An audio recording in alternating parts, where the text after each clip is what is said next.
Hello YouTubers.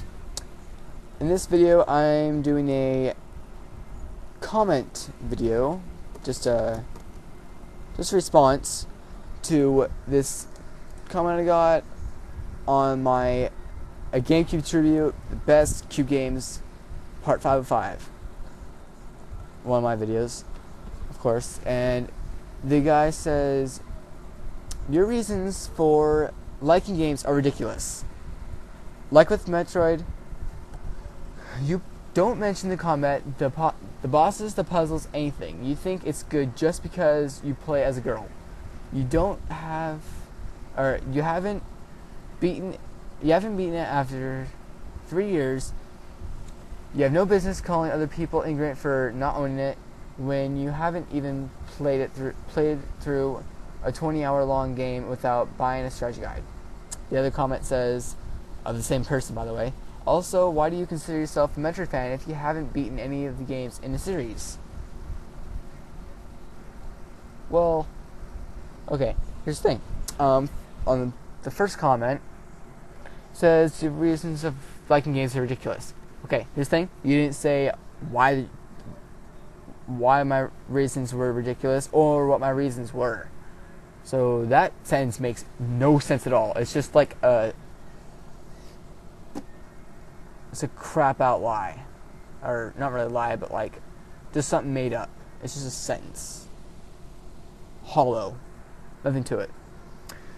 I don't mention the comment, the boss puzzles, anything. Well, I do mention the guns and like how when you work on later you like upgrade with the grappling beam and power beam, all that cool stuff. And then then it says you haven't beaten after 3 years. Well, excuse me, but you can't exactly beat every game. Plus, I'm not very good at beating games. Excuse me, but that's kind of weird because I've never had anyone tell me go play a certain game. Like, you have to play this game, you have to beat it. Maybe they're like, come on, let me take away your controller and let's go play outside. Okay, that's one thing. I mean, it's just as bad as having someone tell you to play a game than having someone tell you to go play outside. Come on, you're rotting your brain. Go play outside. By the way, comment me if that's happened to you. To me, it's kind of common. I mean, it doesn't happen all the time, but it seems like it happened to a lot of people. And the strategy guide, I do have a strategy guide for Metroid Prime 1, Prime 2. I just got a player's guide for it, but I haven't really been playing it. I've been doing other stuff because it's summer and it's supposed to be, doing fun stuff. And let's see. And he never says if he was talking about Metroid Prime 1 or Prime 2. He just says you haven't beat it after 3 years. That sounds like Prime 2 because it came out in 5. Okay, maybe it's Prime 1 because that's been 3 years. And it says you have no business calling other people ignorant for not owning it when I haven't played through a 20-hour long game. Well, it's 20 hours if you like do everything spot on without roaming around and without having a split second of forgetting what you're supposed to do or whatever. That never happens to me. I always sometimes wonder, what am I supposed to do, or something. That rarely happens. But here's the thing. I don't really care about that part. What gets to me is why he thinks other people shouldn't play this game or own it just because I haven't beat it. So what? So what? I haven't beat it. What matters is I like this game. It's good, and I've played enough to know it's good. If you don't think it's good, ask somebody else. If you don't know enough about it, go on to GameSpot, GameSpy, IGN, and you'll find out and understand why it's good. Okay? Another comment, he says, why do you consider yourself a Metroid fan if you haven't beaten any of the games in the series?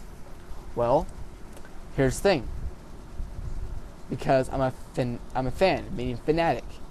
You just want to know, you want to play the next game in the series. You want to, you're just glad to play the game. You're not somebody that just has to beat it. You're not somebody that, I don't know, I'm just a fanatic. What else needs to explain there? If you're a Star Wars fanatic, you don't have to own every movie. You just have to like Star Wars in general. Just like this, in this Metroid. I like Metroid. Why do I have to beat it to like it? It's like saying, hey, you're a Lamborghini fanatic? Why, yes I am. No, okay. Have you drove one? Yeah, I've driven a Lamborghini. No, actually I haven't. Okay, well, you're not a true fan of a Lamborghini unless you've driven one. Why? You think my opinion would change if I actually drove a Lamborghini? Well, yeah, but if you actually driven a Lamborghini, then you had the actual experience of it. Okay, the next week I'm gonna go down and someplace and drive a Lamborghini.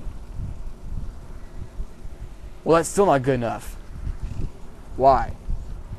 Well, driving a Lamborghini isn't good enough. You also have to buy a Lamborghini. Okay, this is just effed up. See, it just doesn't make sense. Also, another thing. That one guy that Chad, that one Mexican guy that goes, that Mexican guy that loves his PS3 and he never happens to have it. I don't like him. Okay, well, I'm just throwing that out there. But thing is, whether he loves the PS3 or whether he has a PS3 or not, he's still a PS3 fanatic. There's nothing you can do about that. He's a PS3 fanatic. Okay? I'm kind of a Nintendo fanatic myself. I don't have every Nintendo I don't have the Virtual Boy, the original Game Boy. I have the Pocket, Color, Advance, SP, DS. My brother has the Lite and the Nintendo, Super Nintendo, 64, Cube. I don't have the Wii yet. Just because I don't have the Wii and all that rest stuff, does that not mean I'm a Nintendo fan? That doesn't make any sense. It would make perfect sense though if he said Game Pro or a Metroid Pro or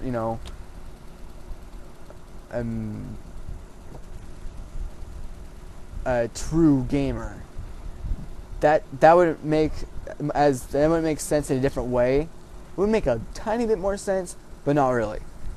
I said I was a Metroid fan, and you don't have to really do anything to be a fan, but like something really like something. I'm gonna leave this out now, and please leave a comment because I want to know what you people think. Thank you and good night.